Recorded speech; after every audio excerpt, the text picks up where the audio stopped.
Hey guys, it's MJ. Welcome to Elite Form Performance.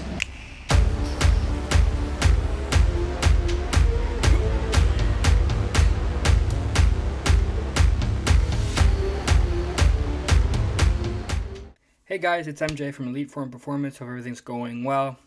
So as a lot of my clients have asked me, as you guys know, I've gone through a lot of different phases throughout my life, where I've gained a lot of weight, I've lost a lot of weight. Sometimes I completely derailed and went away from fitness and then came back and lost the weight again. And a lot of people have asked me, how did I do it? I've lost anywhere between 80 pounds, 100 pounds, sometimes 50 pounds. And a lot of people have asked me how I've done it. So fun fact, when I first started my fitness journey, Athlean-X was actually someone I used to watch on a regular basis, almost religiously, I would say. And before I even found out about, MyFitnessPal and different apps you could use to calculate your calories, I used to never calculate calories at all, and I would just portion out the foods on my plate and have 3 to 4 meals a day with the same portions or roughly near that, right? And this is one of the first videos that I watched when I first started my fitness journey. And this was how I was able to stay consistent with my nutrition and able to lose that 80 pounds originally when I first started working out, right? So it's a great video. You'll see throughout the video, he's going to explain to you how to portion out your food, the percentages, what your plate should look like, the height of your food, how to stay consistent with the food. It's overall a really good video, and that's why I wanted to share it with you and just give you my feedback throughout the video as well. Again, if you guys liked the video, don't forget to hit that like button and subscribe.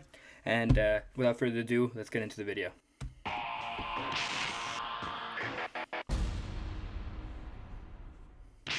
What's up guys, Jeff Cavaliere, Athlean-X.com. So today we're going to talk about nutrition and hopefully simplifying nutrition because I know how difficult it can be for many, right? This is the part that trips up a lot of people regardless of how consistent you can be with your workouts.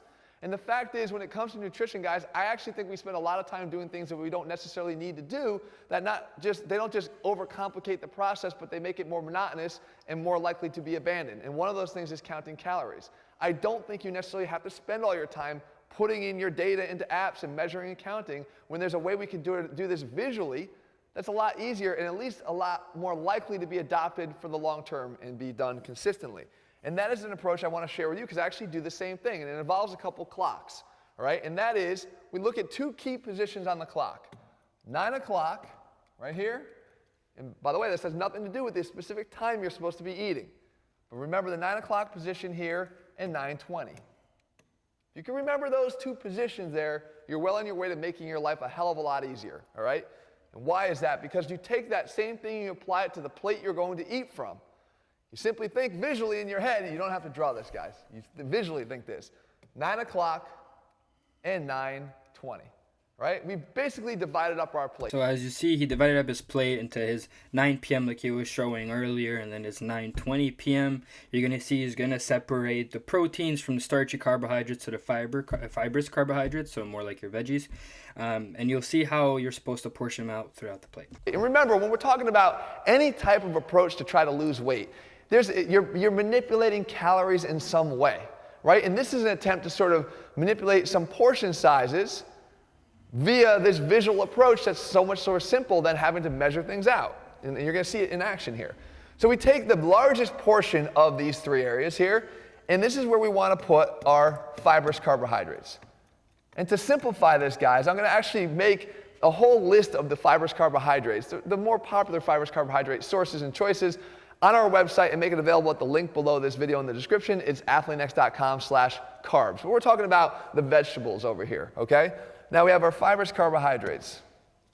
And the second largest portion of your plate, I want you to put in your protein.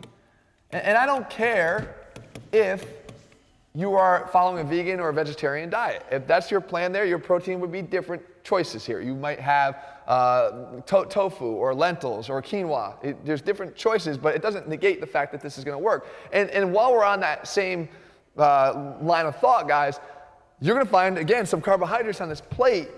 I know that there's a lot of people that don't want to include carbohydrates in what they eat. They want to do it in a very low amount if they're following a ketogenic diet plan. Guys, I don't have a problem if your diet plan is something you can follow consistently.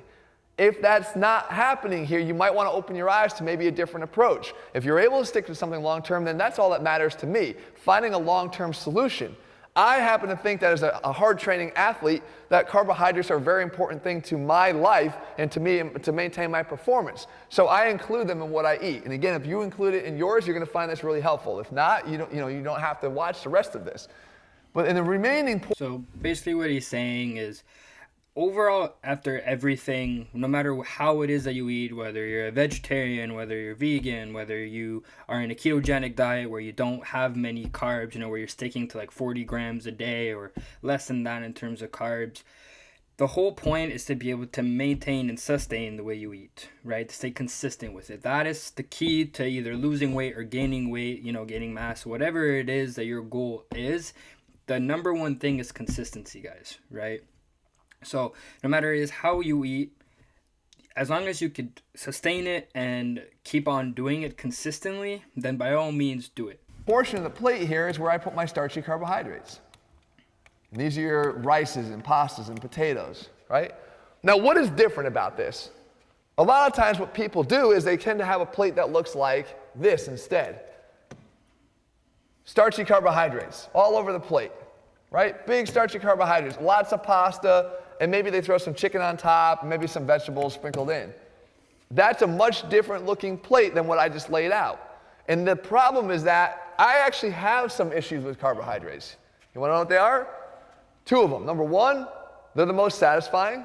And number two, they're the least satiating. That's a deadly combination. Because when something's incredibly satisfying, we tend to like our carbohydrates more than any other element when it comes to eating our foods, right? They're the most satisfying. But they're also the type that you can eat a lot and a lot and a lot and a lot of before you feel satiated or full. That's kind of a double whammy. So if we do what I said here and we do this division of the plate, protein, fibrous, and starchy, then what we've done is we've actually controlled a lot of what our intake is going to be. And what we want to do is we want to not just look at our plate from above, top down, but we also kind of get a little bit more attuned to what's happening to our plate when we kind of look at it from over here. Because it doesn't give you license, just because you're dividing the plate up the way I'm showing you here, to mound this food all the way out in 3D right into your living room. You want to have some responsibility. I'm going to show you how I do this and apply this to myself. But when you do this, guys, you're actually controlling it, because we know that the most calorically dense foods that are ever going to be on your plate are going to be here in the starchy carbohydrates, right? So you're talking about wanting to eat the most of the most calorically dense foods. That is where people trip up with carbohydrates. It's not that there's something wrong with the carbohydrates themselves necessarily. It's the fact that people tend to eat them in excess a lot. So if we can occupy more space with fibrous carbohydrates, which are far less calorically dense, and then we can occupy a good amount of space with our protein, which doesn't tend to be that satisfying, believe it or not. Protein foods, if I gave you the option to eat 10 chicken breasts, you probably wouldn't really want to take me up on it. It's not that appetizing.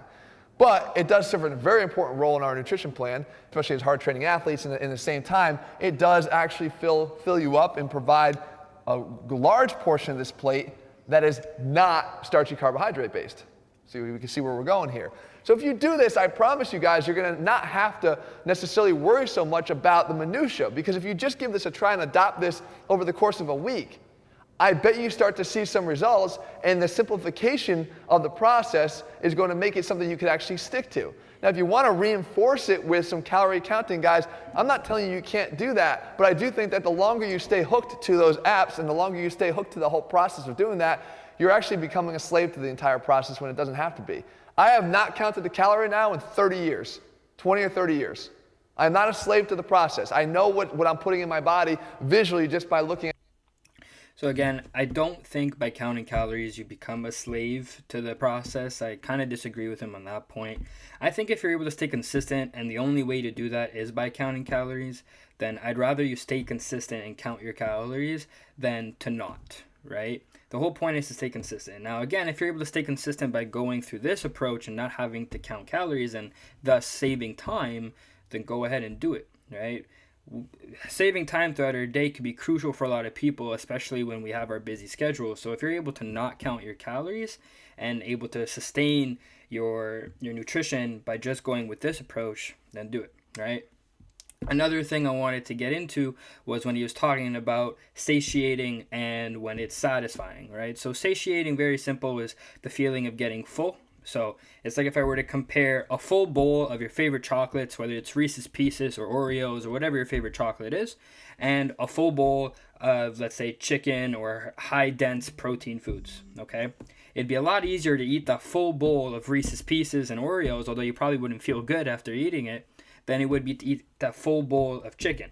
You'd probably feel a lot more full eating that full bowl of chicken, than the full bowl of chocolate. You'd probably actually still be hungry afterwards, right? So that's what he means. Although it may not be as satisfying to eat the chicken, you'll definitely feel a lot more full, thus making it easier for you to eat less calories, right? Because there's a lot less calories in chicken than there is in a full bowl of Oreos or Reese's Pieces or whatever your chocolate is.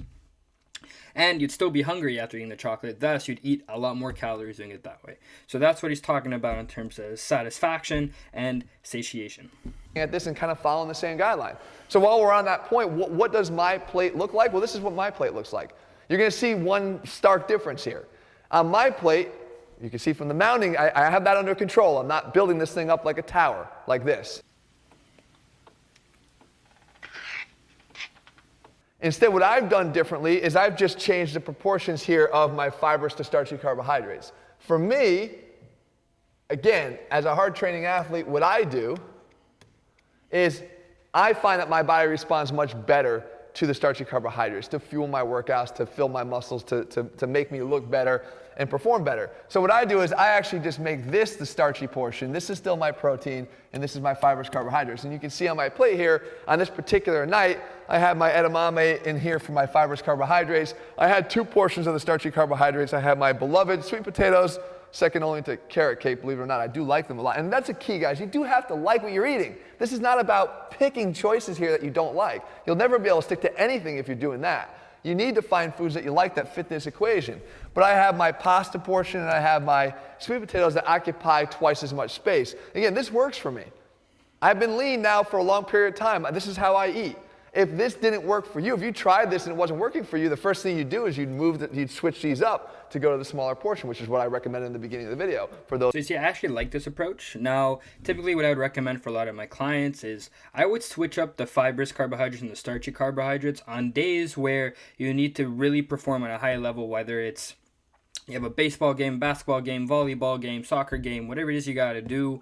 Plus, you might hit the gym in the same day. So it's where you're going to be expending a lot of energy throughout that day to where you're going to need those carbohydrates to be able to sustain the energy. So that's where I would switch up the fibers, carbohydrates from the starchy. Normally, I would eat that type of portion the day before. Put in some pasta in there as well. That way then the next day that comes around, you're getting all that energy that you had from those starchy carbohydrates onto the next day, so that way you could perform at a high level.